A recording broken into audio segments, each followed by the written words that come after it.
This is News Today with WDW News Today. I'm Tom Corliss of WDWNT.com.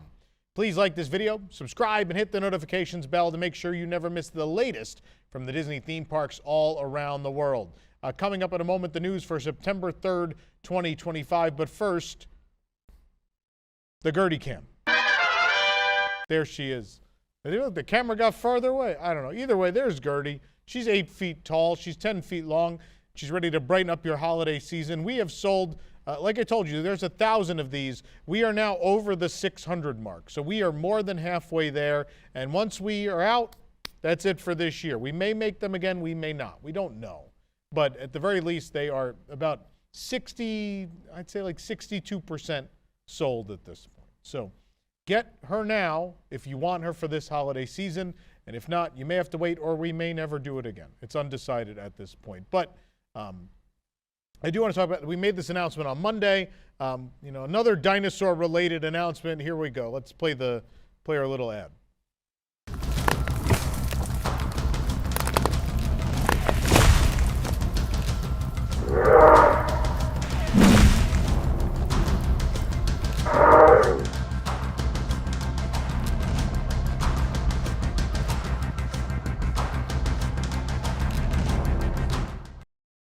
So this has been a fun journey with these magnets. We originally began with figuring out what we could do as something special for Tampa Bay Comic-Con, and we decided on magnets, and they were such a hit, and so many people were messaging us that we have to sell them to them, that we did. We started with these three. These three are still available, the first three in the series, and now we have started a Magnet of the Month club because we think it would be great to have magnets of every single fantastic original theme park character Disney has ever made. So here we have a celebration of the Iguanodon from Dinosaur. That is our first magnet. This is September of 2025's magnet. There'll be some super popular ones like him. There are going to be a couple of deep cuts in there. There are some really obscure and crazy and wild original characters I want a magnet of, and so selfishly I've included those in the ones we have planned. But there's some very, very cool stuff coming up. There are two ways you could join. Number one, you can join with a monthly fee, and the monthly fee is it's $8 for the magnet and then however much the shipping is, or you could buy the annual membership. The annual membership is $99, and it includes the shipping. So it's not only a discount on the magnets, but you save a lot on shipping as well, no matter where you are. So go ahead and join at carouselofproducts.com. And while you're there, don't forget we got our brand new t-shirt with Peg Leg Pete. He's still Peg Leg Pete to me. These are available right now. Limited edition of just 250 of these, and then we're not going to make these again for sure. So make sure you grab those. And if you love dinosaur, I will tell you, we are not done yet with our farewell collection of dinosaur merchandise. We are going to bring back the shirt. It's currently sold out, but the shirt is coming back. I counted down to extinction. There are 2 other items in the collection coming before the end of Dinosaur, which we'll talk about in the news very shortly. So stay tuned for that information. Now we should get to the news for September 3rd, 2025. Disney has shared a first look at some of the merchandise that'll be released for the holiday season this year, both at select Disney parks and online at thedisneystore.com. Disney Store already has an assortment of ornaments for the holiday season, including Kermit and Miss Piggy. That's a light-up Living Magic sketchbook ornament celebrating the Muppet Christmas Carol. Select ornaments could also be found at Walt Disney World and Disneyland Resort. The wreath ear headband with matching velvet bow will return this year. New for this year, though, will be the V-neck holiday shirt you're looking at now, which will have styles for both Walt Disney World and Disneyland. The Mickey Mouse plaid holiday sweater shown here will feature red, white, and green plaid with either Mickey or Minnie on the front. Spirit Jersey collectors will be able to snag a Fair Isle design for either Walt Disney World or Disneyland. A standing Mickey Mouse hoodie will be available as well, featuring the Maine Mouse dressed as Santa Claus. This release will also include a sculpted Santa Mickey Mouse mug. This long-sleeve t-shirt features Donald Duck front and center wearing a Santa hat, and Goofy can be spotted on the left sleeve. This will be available at both Walt Disney World and Disneyland in of course, matching styles to that resort. Disney fans can celebrate Hanukkah with a new collection featuring a pullover crew sweatshirt and a matching mug. For pin collectors, a new Hanukkah pin will also be available. Mickey and Minnie Mouse will be available in plush form, dressed as Santa Claus and Mrs. Claus. Both will be sold separately at the Disney parks. A big face canvas tote featuring Mickey as Santa Claus will also be released this holiday season. It can be paired with the Santa Mickey Mouse bag charm, sold separately. For even more holiday decor, check out the Mickey Mouse and Minnie Mouse stockings or the Mickey Mouse gingerbread Squishmallow plush. New Disney Vacation Club holiday merchandise will also be released, including member-exclusive pieces. This includes a long-sleeve t-shirt, a short-sleeve t-shirt, and a quarter zip featuring Mickey Mouse as Santa Claus. A festive DVC-branded tumbler will also be available, featuring Mickey as Santa and Pluto as a trusty reindeer. Concrete pathways and site shape are starting to fill out the space around the former Cool Ship in Tomorrowland at the Magic Kingdom. The last time we reported on the construction on the site was in early August, and several changes have occurred since then. For instance, just in the last few days, concrete walking platforms have been installed around the center circle. Additionally, the wooden framing, which was present in a unique shape at the beginning of August, has now been poured. The shape is now set into concrete, into a concrete indentation, on the platform. What this shape will mean for the new Cool Ship location, we do not know yet. The pipes seen around the wooden framing have been almost completely covered up by concrete. As seen on the left side in this photo, some of the other pipes have disappeared from view since the concrete was placed. The Cool Ship and the neighboring Cool Scanner suddenly closed without notice in late May. A few days later, the refreshment stand had been completely dismantled and construction walls went up. Walt Disney World's website states that the quick service location is closed for refurbishment and is expected to open later this year. Based on the current site outline, it's unlikely the area will resemble its former appearance. However, the website also still refers to the spot as Cool Ship. So what I think is probably happening, sadly, I think the Cool Ship is gone. I wish they would have told us so we could say goodbye. It's a really cool piece of new Tomorrowland in the 1990s, and it makes me sad that I didn't really get to say goodbye to it.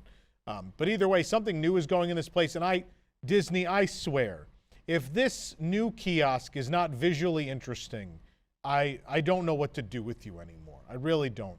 You had something that was iconic.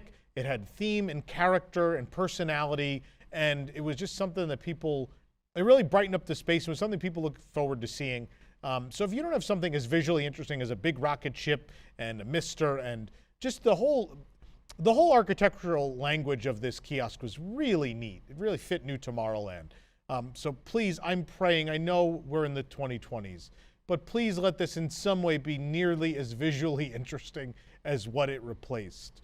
Please don't be just like a plain kiosk with like no ornamentation. And I'm very concerned about this. I'm very concerned. But I will say, usually Coca-Cola pays for these projects if it's a location or a kiosk sponsored by them specifically.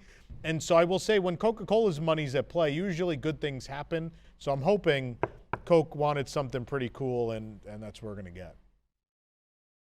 After being announced in early August with no release date, the Pluto Skeleton Sipper has finally arrived at Walt Disney World for the Halloween 2025 season. The Sipper can be found at all 4 parks. We picked ours up, though, from Cosmic Ray's Starlight Cafe at the Magic Kingdom, home of the Intergalactic Lounge Singer, as we call him. It can be purchased via mobile order for $18.79. Includes a choice of Coca-Cola fountain beverage and a limit of 2 per person per transaction. The Sipper depicts Pluto wearing a black and white skeleton costume. He holds a jack-o'-lantern candy bucket in his mouth, and when you purchase the Sipper, it comes again with a Coke beverage. The actual Sipper spout is located at the top of Pluto's head in the form of a flip-out straw. The top of his head can unscrew, allowing you to pour your beverage of choice in. The removable carry strap is purple with a repeating pattern of Halloween candy. There's bats and stars, spiders, masks, and Pluto in his skeleton costume. And the Disney Parks wordmark is present as well. The Pluto Skeleton Sipper arrived at Disneyland Resort already last month. Of course, we have Pluto here on the desk, not mentioned in the story. If I pull this tab, I've killed the resale value. If I pull this tab and do this, the jack-o'-lantern bucket lights up, which is pretty cool. Kids, here's a fun thing if you're a collector. You probably didn't know you could do this. The tab easily goes back in. Fun fact. And now, see, now it doesn't work. So the tab is right back where it was. No one will know. Shh. We'll never know. We didn't hurt the value of the item. That's good. Moving on. Following their announcement of a strike vote over labor disputes, Unite Here Local 737 has posted a story claiming one of the Patina Group union organizers was pushed by a manager while inside an EPCOT restaurant. Employees of Patina Group first unionized last year, specifically mentioning second-class working conditions. Patina Group is a subsidiary of Delaware North, which owns and operates multiple Walt Disney World restaurants. Specifically in the Italy Pavilion, the group operates Tutto Italia, Tutto Gusto Wine Cellar, and Via Napoli. Other Patina Group locations across Walt Disney World include Pizza Ponte, Morimoto Asia, the Edison, Maria and Enzo's, Enzo's Hideaway, and Space 220. Of course, they also operate the Italy booth, our favorite at the Epcot festivals. I'm joking, it's the worst. But anyway, earlier this year, the union circulated a petition calling on Patina to reinstate an employee who was fired after reporting sexual harassment by her supervisor. In July of 2025, the members of Unite Here Local 737 filed a formal complaint to the Walt Disney Company against Patina. The complaint claimed that Patina violated Disney's supply chain code of conduct, specifically mentioning the possible violations as compliance with applicable laws, sexual harassment and abuse, as well as freedom of association and collective bargaining. As we first reported on August 26th, Patina Restaurant Group workers from the Italy Pavilion at Epcot have announced a strike vote citing a failure in contract negotiations. The current union contract for the 3 Italy Pavilion restaurants expires on September 30th. The strike vote would authorize the bargaining committee to call a strike at any time after the contract expires. Should the strike actually proceed, it would be the first time ever that employees have gone on strike inside of a Walt Disney World theme park, or maybe even just outside of it. Either way, it would be the first time. In a more recent update to this developing conflict, though, Unite Here 737 has shared a story of a union organizer reportedly getting pushed by a manager. The story was shared in a media release from the union and later published online via Instagram. According to the Post, days after workers and their union announced a strike vote, a Patina Group manager physically pushed a union organizer who was performing his legally protected representational job duties at a restaurant inside of Disney's Epcot theme park. Per the report, the incident has been referred to Disney security as it took place at Tutto Italia Ristorante in the Italy Pavilion.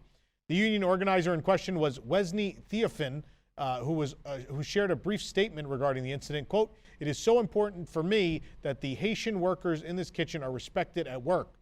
This is part of why I am a union organizer. So to be treated this way and to have a white manager lay a hand on me is a slap in the face, not just for me, but for all the other Haitian people in the restaurant who deserve to be treated with respect." There has been no follow-up statement from Patina Group or Disney so far on the incident, but I'm not going to get involved in this one. I will just say it does seem like this is starting to go very poorly. I don't have the most positive things to say about Patina Restaurant Group, either as a guest nor as a news reporter. I've heard enough from people that have worked for them that their working conditions are not spectacular, and so, but either way, the story is as it is so far. I'm, again, wildly intrigued to see how this is going to play out. I assume Disney is going to force Patina to reach an agreement before that, because, man, would that be terrible show to see a strike at Walt Disney World. So I assume this is going to be fixed in short order. This program is brought to you by our official travel agent sponsor, Be Our Guest Vacations. Your dream vacation begins with Be Our Guest and their concierge team of expert vacation planners. Head on over to wwnt.travel and their team will design your next magical vacation, from the Walt Disney World and Disneyland Resorts to Disney Cruise Line to Adventures by Disney and more. And the best part is their concierge services are 100% free. So book today. It's not the same when there's not 50 of you in the room screaming it. Not the same. A new ear headband and spirit jersey have debuted at Epcot, and it matches items in the Union Jack Mickey collection. The new ear headband we spotted has a blue headband with Epcot World Showcase on the side. There's a red bow with a Union Jack and Mickey icon embellishment in the middle. The ears have a red, white, and blue Union Jack pattern and Mickey icons on both the front and back. It's priced at $34.99. This dark blue tie-dye spirit jersey has a patch with the Union Jack flag and a Mickey icon in the middle. It's the same design that's on the ear headband, and the back says United Kingdom at the very top with the Union Jack and Mickey icon pattern, also seen on other items in the collection. It retails for $79.99. The collection also includes a zip-up hoodie, a button-up, a t-shirt, baseball cap, backpack, mug, water bottle, and tea towel. You can find them all in the Sportsman Shop in the United Kingdom Pavilion. You could see photos of all of them at wwnt.com if you'd like to shop a little bit. Maybe I should buy these. It would be really poor taste. I've never been to the UK, and it's going to be my first time in September. We have a couple days in London. I assume it would be real touristy, very tacky, and very bad to wear these around the streets of London. So I will refrain from doing so. Scrim has now been added, and some construction walls have been removed along the pathway between Toy Story Land and Star Wars Galaxy's Edge at Disney's Hollywood Studios.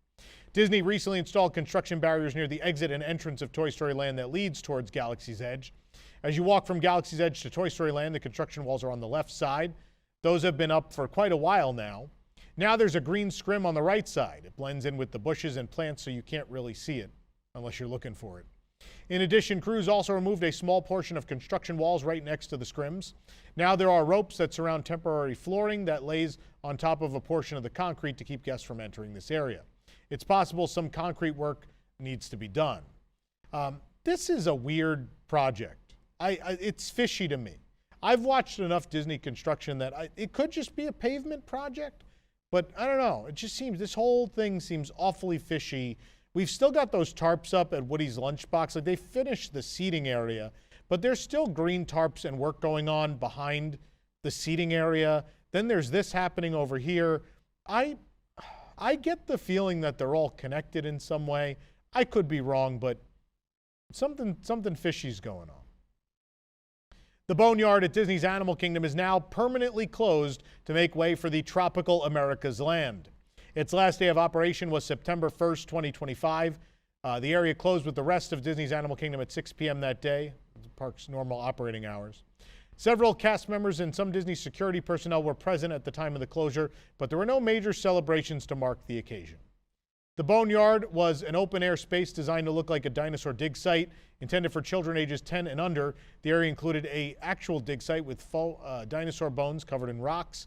There was also a more traditional play structure with caves, slides, rope bridges, and more. While the last guests were exiting the area, a nearby cast member was heard saying over the speakers, "Remember, extinction is forever, but so are the memories." That's so cute. I wish that had been the shirt for like the goodbye to DinoLand. That's great.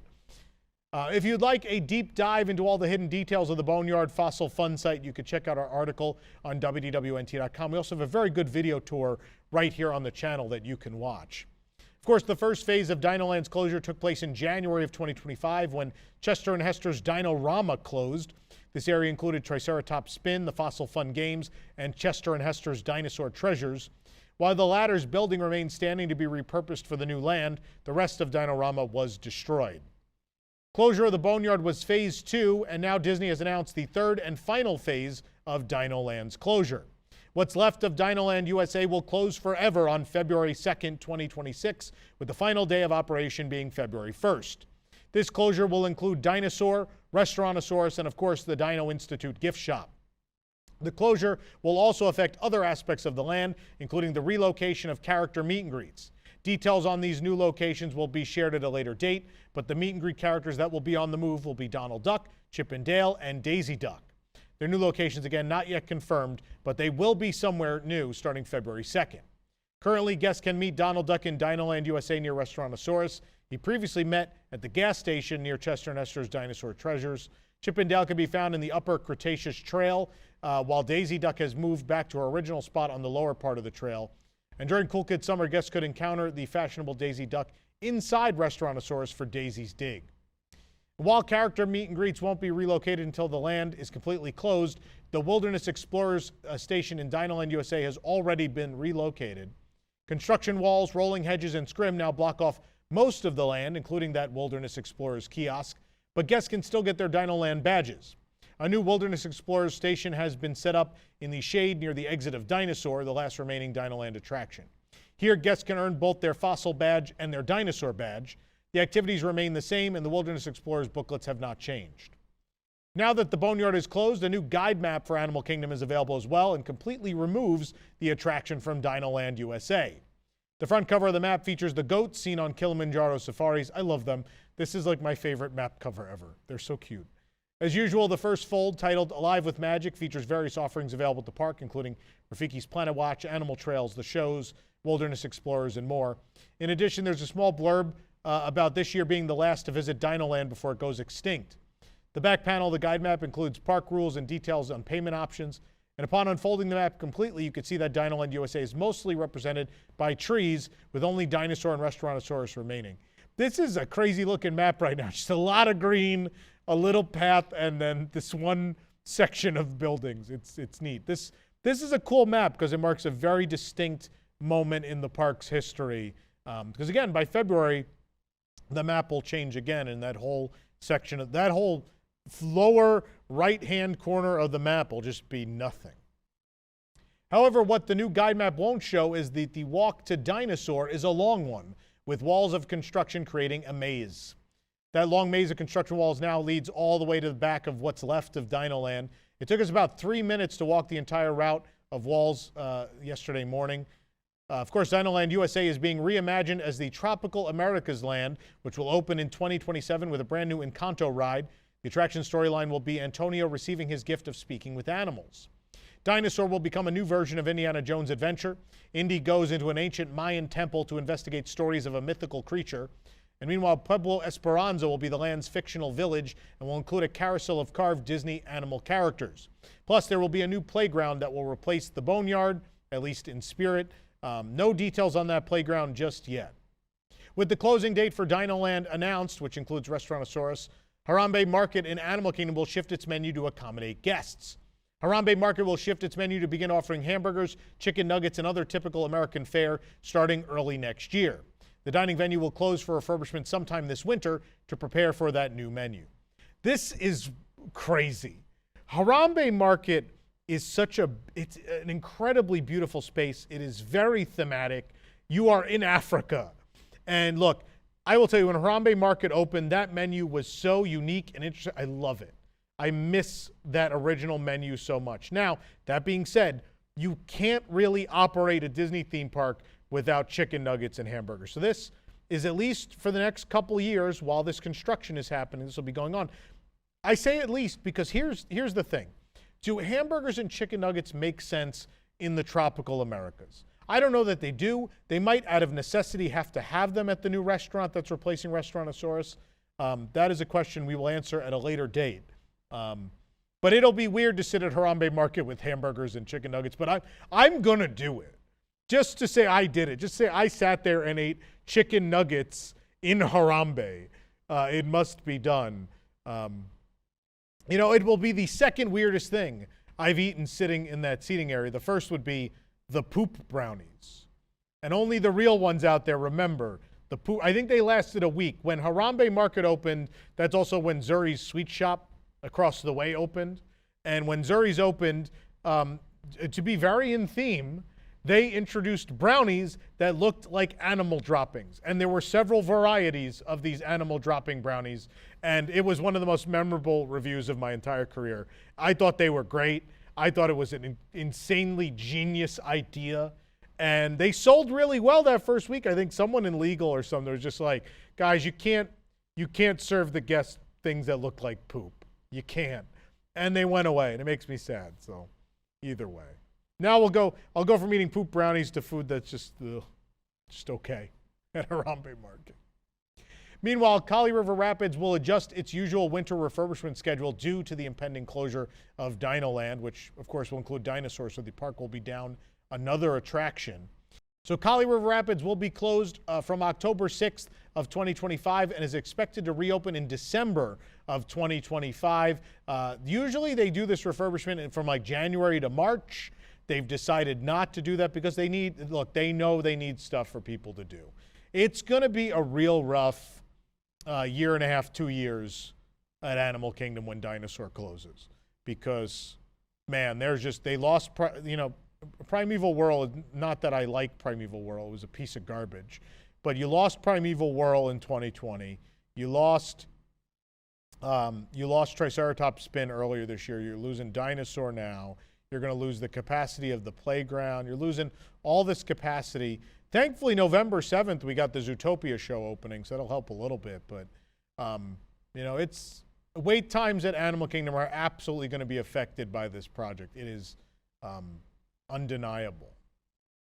There are 2 new die-cast Disney Resort buses that guests can take home.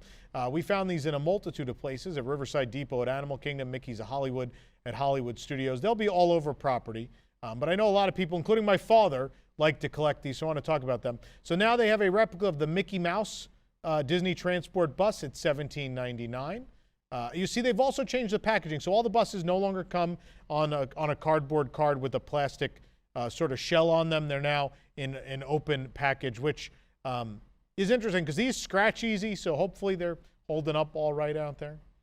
They also, to match Mickey, have a Minnie Mouse one, and again, that one is also $17.99. These are available right now. The Main Street Magic Shop has beautiful new window displays featuring illusions and card tricks with vintage props at Disneyland. The window displays are updated frequently, and we spotted new ones that feature various illusions and card tricks. One window has a card trick with a sign that reads, "Can you find the rabbit?" There are also vintage card shuffling machines, flowers, and a box with white gloves and books sitting on top. Elegant red curtains with gold detailing hang from the top of the display. Another window display has floating keys that rotate and move up and down. There are also piles of books, more vintage card shuffling machines, and framed photos of illusionists. Elegant red curtains with gold detailing hang on this one too. The Main Street Magic Shop is located on Main Street, USA at Disneyland Park. It's one of the first stores you'll see after you enter and go down Main Street on the right side. The giant limited edition version of the Disneyland 70th Anniversary Key is now available in person at Disneyland Park for $250. This item is a massive sized version of the regular Disneyland Anniversary Key that's used for the Key to Disneyland experience. However, it's important to note that the 2 keys are not identical in function. The massive key is not intended for use with the Key to Disneyland experience and does not include a mystery pin inside of it. The giant key does still light up in multiple colors and plays the various songs for each location. Like the smaller key, this large version has a handle shaped like a large Disneyland D accented with blue. There are multicolored lights in the handle that match the colors of the land icons, and next to the D is a 70th anniversary logo with the silhouette of Sleeping Beauty Castle. Also, like the smaller version, the handle has buttons for turning on the lights, changing their colors, and playing the sound effects. The opposite side of the outline has Sleeping Beauty Castle in white with more lighting effects. Even though the larger key does not interact with the keyholes for the experience, it still has the icons for each of the 9 key stations in the park. The light colors are identical and the music that plays is the same. The giant anniversary key is a limited edition of just 3,000 pieces. It comes in a huge yellow box with the Disneyland 70th logo. The box notes that this is a collector key set and it only includes light and sound effects. We found the giant key being sold at Disneyana at Disneyland Park.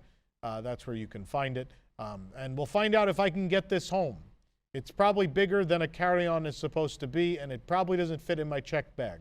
So stay tuned for that adventure in a week's time. Anyway, if you're curious about the regular Disneyland key experience, we reviewed that back in May when it launched. There's a great video of Rosanna and I trying that out if you want to watch it here on the channel. Disney revealed several new popcorn buckets and sippers coming soon to Disney Parks and Disney Cruise Line. They revealed these at Destination D23. I scream, you scream, we all scream for this Monsters, Inc. Scream canister bucket. It will debut at Disneyland Resort and on select Disney Cruise Line ships. The Little Green Men Jetpack Sipper features those adorable aliens from Toy Story, and guests will be able to find this item at Disneyland Resort, Hong Kong Disneyland, and on select Disney Cruise Line ships.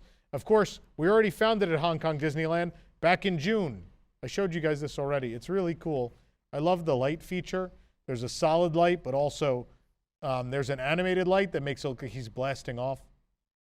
This is great. I don't even like Toy Story that much. I think this is one of the coolest sippers they've done. Either way. There's also a Winnie the Pooh and Piglet Spring Bucket. It's a popcorn bucket featuring Pooh and Piglet in their Easter best as the cutest spring surprise. Features the perfect pastel hues, a colorful Easter egg, and Pooh donning darling bunny ears. The sweet design is coming next spring to Disneyland and select Disney Cruise Line ships. There's also a Bantha Sipper. Banthas are quite large in the Star Wars universe, but this sipper transforms these hairy, horned creatures into a handheld novelty. This out-of-this-galaxy item will be available next year at Disneyland Resort and on select Disney Cruise Line ships. Notice Walt Disney World wasn't mentioned for any of these things. Surprise! Not surprised. The new Disney Adventure cruise ship has left the Meyer Werft shipyard and will be undergoing sea trials. The Disney Cruise Line ship floated out of the shipyard for the first time in April. It will go through sea trials in the Baltic and North Seas. It will reportedly stop at the German port of Bremerhaven and make a technical visit to the island of Rügen. The Disney Adventure is scheduled to be delivered to Disney Cruise Line in late September after sea trials are completed. It will depart on its maiden voyage from Singapore on December 15th of 2025. So everything we've heard internally about this was this ship, like, obviously, technically, like as a floating vessel, it's fine. But we've heard horror stories of the inside, that they're not going to make this deadline. The ship is not going to be ready in full by December 15th. And I'm curious if that's still the case. I don't know. But that was the rumor for a very long time, and many sources have told us that. And so I'm intrigued to see if they make it. Kudos to them if they do, but man, I wouldn't be surprised if you show up for that show up for that cruise on December 15th and a couple of venues are not available or just look unfinished. We'll have to wait and see what happens. Oriental Land Company hasn't decided whether or not to resume the Tokyo Disney Resort annual pass program. OLC Representative Director, President, and COO Wataru Takahashi told the Nikkei that we cannot decide at this point to restart and indicated bringing back the program would lead to operational changes. OLC suspended the resort's annual pass program in 2020 amid the COVID-19 pandemic. Since then, they have also limited the number of guests in each theme park daily. If they brought back annual passes, they would have to allow more guests in the park, they say. Instead of increasing capacity, the company has been focused on improving visitor satisfaction by reducing crowds. Takahashi said that average customer spending has increased, helping to counterbalance fewer ticket sales. That being said, the stock price for OLC, they're not doing well right now. So I don't know that this plan is working, guys. I don't think so. Look, personally, do I like going to a Tokyo Disney with less people in it? Absolutely. That's great. My guest spending is probably up, but overall, you're not making as much money as you did before. So I don't know. Look, I'm not saying you have to introduce annual passes as they existed before. I totally understand that. But they've talked about weekday only ones at some point. I think that has to be the thing. I think so many hardcore fans of Tokyo Disney in Japan have fallen out of love with the company a bit the last 5 years because they have to buy day tickets. And they don't want to do that constantly. I will tell you, those diehards, they still show up. Those event kickoff days, they still show up, but they don't show up otherwise. And they certainly would if they had an annual pass. So hopefully someday they return. I think something's going to have to happen at some point capacity-wise because I just don't think, I just don't think it's working. Perfect for a fall picnic, a brand new harvest-themed popcorn bucket featuring Chip and Dale is coming to Tokyo Disneyland for 3,800 yen. Starting September 16th, the new bucket can be purchased at the Big Pop in Tomorrowland at Tokyo Disneyland. The bucket features the adorable chipmunk duo of Chip and Dale having a feast in a picnic basket. Beside Chip is an open jar of blueberry jam, and holding a wooden spoon, Chip is carefully dripping jam on top of a peanut that resembles Donald Duck. The jam makes for a cute sailor cap for Donald. Donald Peanut. In an announcement from Destination D23, the Disney villains will be taking over Hong Kong Disneyland as part of a Halloween special event. Disney announced the new Halloween time event at Hong Kong Disneyland called Uninvited, a Villains Takeover Party. The event will include the villains taking over Main Street, USA for a limited time. Described by Disney as the biggest villains party of all, the event is part cavalcade, part street party, and part musical spectacular. Maleficent was accidentally left off the invitation list, so she leads the night's takeover. Maleficent encourages the nearby guests to call forth her uninvited counterparts. The party is set to include appearances from both Disney villains and their underlings. The art reveals a look at some of the characters, including Oogie Boogie, Gaston, the Evil Queen, Captain Hook, Lady Tremaine, and more. The party is scheduled to begin in just 2 weeks and will run from September 19th through November 2nd of 2025. It's an entertainment offering. It's not a hard ticket event, to my knowledge. Of course, the 20th anniversary of Hong Kong Disneyland is the most magical party of all. So I love this story tie-in where Maleficent was not invited to the event. And now for Halloween, she's like, well, if you want to invite me, I'm coming anyway. It's a fun little detail. Disney registered several domains for their upcoming Abu Dhabi theme park, possibly revealing its name. Disney Enterprises registered EmiratesDisneyland.com, YesDisneyland.com and DisneylandArabia.com. On May 6th of 2025, those were all registered the day before the Abu Dhabi theme park was announced. They've also taken control of DisneylandAbuDhabi.com, which was seemingly registered by an unconnected individual before the park was announced. Of course, the park will be located in Abu Dhabi, the capital of the United Arab Emirates, on Yas Island. Disney has referred to the resort as Disneyland Abu Dhabi, and the official Yas Island website calls it Disney Abu Dhabi, but neither of these has been confirmed as the official name yet. The domains suggest that park or resort could be called Emirates Disneyland, Disneyland Yas Island, Yas Disneyland, or Disneyland Arabia. The Disneyland park itself and the overall resort could have different names like Magic Kingdom and Walt Disney World Resort 2. Most of the domain names will expire in 1 year, but that's how domain names work. But of course, we assume they will renew them. For the absolute latest on these stories and all that didn't make it into today's show, be sure to check WDWNT.com and follow us on all your favorite social media platforms. You can support the entire team behind this show and others by joining the WDWNT Interglobe Society at patreon.com/WDWNT. Get access to exclusive content, discounted show and event tickets, and more. Special shout out to all our WIGS members watching who make this show happen every week. Real quick, I want to mention I'm not going to be here for a week. Eric's going to be filling in, so our thanks to Eric. I'm going now to LA. We're covering Halloween Horror Nights in Hollywood, but also we're going to run the Disneyland Halloween Half Marathon. So good luck to us. I'm sure it'll be fine. Either way. For the worldwide leader in Disney Parks news, this is Tom Corliss saying, enjoy the rest of your today and have a great, big, beautiful tomorrow.